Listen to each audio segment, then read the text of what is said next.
students. I hope you all are good and safe at home. I am your newly appointed English teacher. My name is Sumitra Mahato. Today I will deliver a lesson on English grammar. So, all of you take out your grammar book and chapter number 2, that is noun.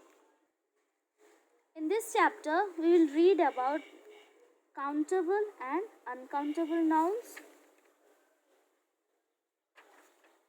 abstract nouns, formation of abstract nouns and collective nouns. As you already know nouns and its kinds of nouns, so we will read the other part of the nouns. What is a noun? A noun that tells us what someone or something is called. It is the name of a person, a place, a thing, a creature, a quality, an action, or a state of being. And kinds of nouns?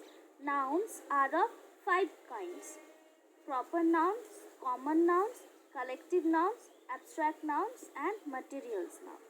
So today we will begin the chapter with countable and uncountable nouns. All common nouns fall into 2 classes, that is countable and uncountable nouns. Number 1, nouns that can be counted are called count or countable nouns, that is which we can count by numbers. It is called countable nouns. Example: a bird, 1 bird, 3 birds; an apple, 1 apple, 5 apples. If a noun is countable, we use a, n and a few with it. We can use numbers to show how many. For countable nouns, we ask the question how many, that means how many in numbers they are.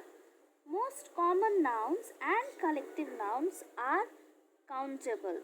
One more point of countable noun is that they have a plural form and they can be used with many, few, or several, etc. Example: few books, several boys, etc. Nouns. Next comes nouns that cannot be counted are called uncountable nouns, which we cannot count by numbers. Those are generally uncountable nouns like water, milk, soup, oil, rice, sugar, butter, education, and etc. If a noun is uncountable, we use some, a little. For uncountable nouns, we ask the question how much. Most abstract nouns and material nouns are uncountable nouns. The other point of uncountable noun is that they don't have a plural form. They are not used with the indefinite article. They are also preceded by much, little to denote amount or quantity. Example: much money, little water, etc.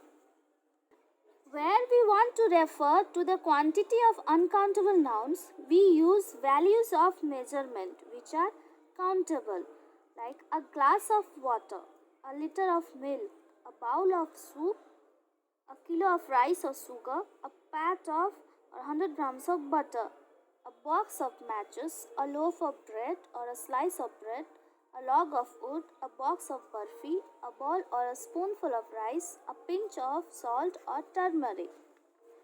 Next comes your exercise number 1. Next comes the exercise. Exercise number 1. What it is? Fill in the blanks with much or many, a few or a little. You have the examples given below, with the help of which you can complete the exercise. So, exercise number 1 and exercise number 2 is your homework, which you will do in your school notebook. Next topic of the chapter is abstract nouns. Abstract nouns are the names of some quality, action, or state, which we all know and have read previously. So, what kind of quality, state, or action? That is quality, we all know, good or bad. And in abstract noun, it becomes kindness, goodness, wisdom. State is in what position or condition the person or the thing is. That is sickness, death, childhood, youth. Action is the movement of the person or what the person is doing or the thing is doing. Example, laughter, movement, revenge, flight. How these abstract nouns are formed. Formation of abstract nouns. Abstract nouns are formed from common nouns, from adjectives and from verbs.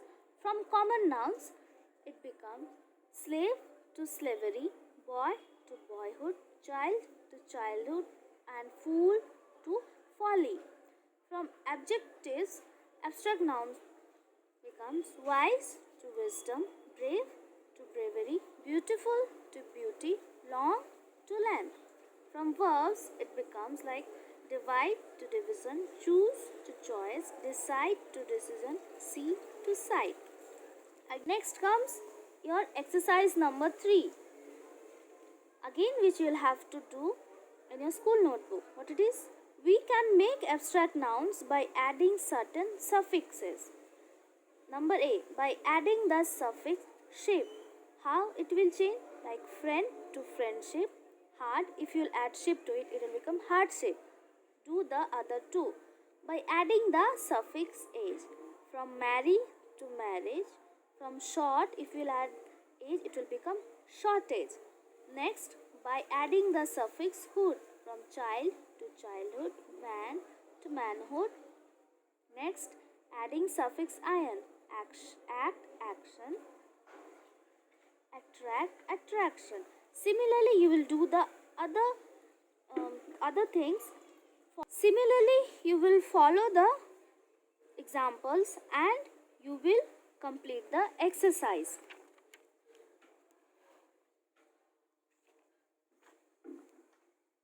Exercise 4, 5 and 6. All these are homework and you will have to complete it. The last topic of our chapter is collective nouns. What is collective noun? Collective nouns denote a number of persons or things grouped together as one complete whole. Example, crowd, flock, etc. We take a number of persons or things or any substance and we consider it as a single unit. We don't take it individually. So these are we take it collectively. So these are called collective nouns. Now we have some collective nouns which we'll have to match. Let's do it together. Match these collective nouns. A number of kittens, puppies and pigs. What it will be? It will be litter. A litter of kittens, puppies and pigs. Next, a collection of fowls or ducks. It is poultry. A poultry of fowls or ducks. Next, a number of whales. That will be a school of whales. Next, a number of ants, bees, locusts. It will be a swarm of ants, bees, locusts. A place where birds are kept. This is very easy and we all know. Aviary. A collection of books. We have one in our school. That is library. A place where wild animals are kept. We all visit and we love to go. That is zoo, menagerie. A cluster of houses in a village. That is hamlet. A group of geese. A gaggle of geese. And a group of students in one class. That is a batch of students in one class. Next is the oral exercise. This is quite funny. So what you'll have to do, you'll have to not only practice alone, but you'll take your family members and you'll kind of have a game of it by saying that who is having more correct answers, and you will find out who is the winner. So it can be a kind of short family quiz for your boring hours. This is it. This is what we have in our chapter. So this is it. This is the end of our chapter. Thank you, students, and I hope you all keep well and have fun. Till then, bye bye.